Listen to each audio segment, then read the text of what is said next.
Quand vous parlez à quelqu'un et que cette personne se penche en avant, parfois, sans vous en rendre compte, vous faites la même chose. Ou si quelqu'un croise les bras, soudain vous ressentez l'envie de les croiser aussi. Même si vous voyez quelqu'un bâiller, un bâillement peut sortir de votre bouche avant que vous ne puissiez le contrôler. Vous ne le faites pas exprès, ce n'est pas une moquerie, ça arrive tout simplement. Pourquoi notre corps imite-t-il les mouvements des autres sans que nous nous en rendions compte? Cela ressemble à de la magie, mais c'est une partie très normale de la façon dont nous nous connectons les uns aux autres. Cela a un nom, on l'appelle mimétisme inconscient, ou en d'autres termes, l'imitation que votre corps fait sans que vous y pensiez. Imaginez que vous êtes comme un miroir, mais pas n'importe quel miroir qui ne montre que ce qu'il a devant lui. Vous êtes un miroir qui, secrètement, commence à copier les petites choses que fait la personne avec qui vous êtes. Si elle se gratte l'oreille, il est possible que vous la touchiez aussi. S'il sourit, votre propre bouche peut se courber légèrement vers le haut. Cette imitation est si rapide et subtile que presque personne ne la remarque. Et le plus intéressant, c'est que vous ne la remarquez pas non plus chez vous-même. Alors, la première grande question est « Pourquoi notre corps se comporte-t-il comme un écho des autres ?» La réponse nous mène à une partie de notre cerveau qui est incroyable. À l'intérieur de notre tête, nous avons des cellules très spéciales. Elles sont comme de petits détectives qui observent ce que font les autres. Ces cellules sont appelées neurones miroirs. Pensez à elles comme si elles étaient une équipe d'espions dans votre cerveau. Quand vous voyez quelqu'un bouger la main pour prendre un verre d'eau, vos neurones miroirs s'activent. C'est comme si elles disaient « Ah oui, c'est le mouvement pour prendre de l'eau !» Mais le plus surprenant est qu'elles s'activent non seulement quand vous voyez le mouvement, mais aussi quand vous-même faites ce mouvement.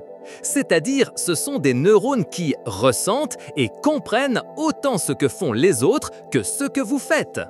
Quand vous voyez votre ami lever le bras, vos neurones miroirs dans votre cerveau agissent comme si vous leviez le bras vous aussi.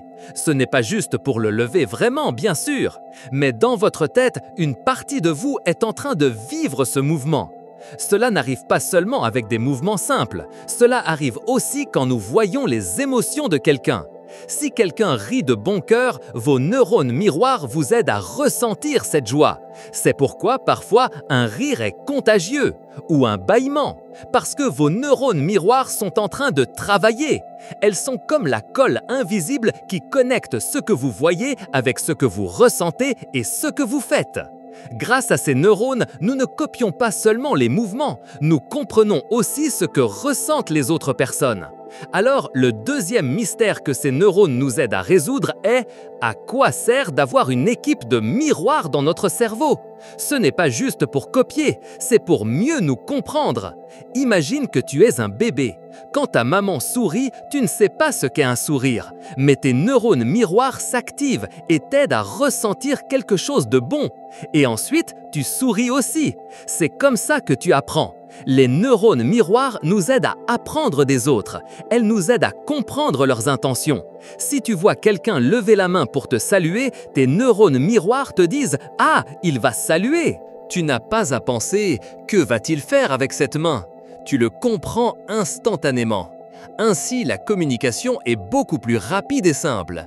Mais il y a quelque chose de plus profond. Cette imitation inconsciente est un outil très puissant pour se connecter avec d'autres personnes. Pense à ceci. Quand tu imites quelqu'un sans t'en rendre compte, cette personne se sent plus connectée à toi. C'est comme si tu lui disais, sans utiliser de mots, « Je suis avec toi, je te comprends, nous sommes semblables ». Les personnes qui s'imitent sans s'en rendre compte ont tendance à mieux s'entendre. Elles se sentent plus à l'aise l'une avec l'autre. C'est comme si ton corps envoyait un message secret à l'autre corps en disant « Tu me plais » et l'autre corps le reçoit et le comprend. C'est très utile au quotidien. Quand tu rencontres quelqu'un de nouveau, si tu commences naturellement à copier un peu ses mouvements, il est plus probable que cette personne te voie d'un bon œil. Ce n'est pas que tu le cherches, cela arrive simplement. Et quand cela arrive, la conversation coule mieux, la confiance grandit. C'est pourquoi les bons négociateurs, les bons vendeurs ou même les bons amis imitent souvent sans y penser les gestes et postures des autres. C'est une façon de construire un pont invisible entre les personnes. Alors, la troisième question est, ce miroir secret fonctionne-t-il toujours ou y a-t-il des moments où il se brise? Eh bien, la vérité est que nous n'imitons pas toujours. Ce mimétisme inconscient est plus fort quand nous nous sentons connectés ou quand nous voulons nous connecter. Si tu n'aimes pas quelqu'un, il est moins probable que tu imites ses mouvements.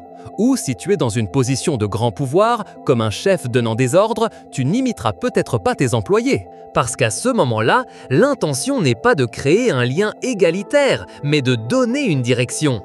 Aussi, si tu es très nerveux ou distrait, ton cerveau peut être occupé par d'autres choses et l'imitation peut ne pas avoir lieu. C'est comme si le miroir s'embrouillait un peu. De plus, nous n'imitons pas tout et tout le temps. L'imitation est sélective et subtile. Tu ne vas pas te mettre à sauter si la personne en face de toi le fait, à moins que ce ne soit un jeu et que tu décides de te joindre. La clé est que ce soit inconscient, quelque chose qui arrive sans que tu le planifies. Alors, que pouvons-nous en tirer? La vérité est que votre corps est un communicateur incroyable, même quand vous ne le savez pas. Il parle un langage sans mots. Et l'une des formes les plus puissantes de ce langage est l'imitation inconsciente. C'est un outil qui nous aide à comprendre les autres, à ressentir ce qu'ils ressentent et à tisser des liens solides. Les neurones miroirs dans votre cerveau sont comme le moteur de cette connexion invisible. Ils rendent presque automatique la copie des gestes, des expressions et des émotions, vous aidant à créer un pont avec l'autre personne. Votre corps n'imite pas seulement pour copier, il imite pour connecter, il imite pour ressentir, il imite pour comprendre. C'est une danse silencieuse que nous faisons avec les autres, chaque jour, chaque heure, sans nous en rendre compte. C'est un signe que les êtres humains sont faits pour vivre ensemble et pour se sentir proches. Alors, la prochaine fois que vous vous surprenez à copier involontairement la posture de quelqu'un, rappelez-vous que votre corps parle un langage universel de connexion. Votre corps dit « je t'écoute et je te ressens » sans un seul mot. Si cette explication vous a donné envie d'en savoir plus sur les mystères de votre corps et de votre esprit, aimez cette vidéo! Partagez-la avec quelqu'un qui a besoin de comprendre ce langage secret. Et abonnez-vous à la chaîne Explorando pour ne manquer aucune de nos prochaines révélations.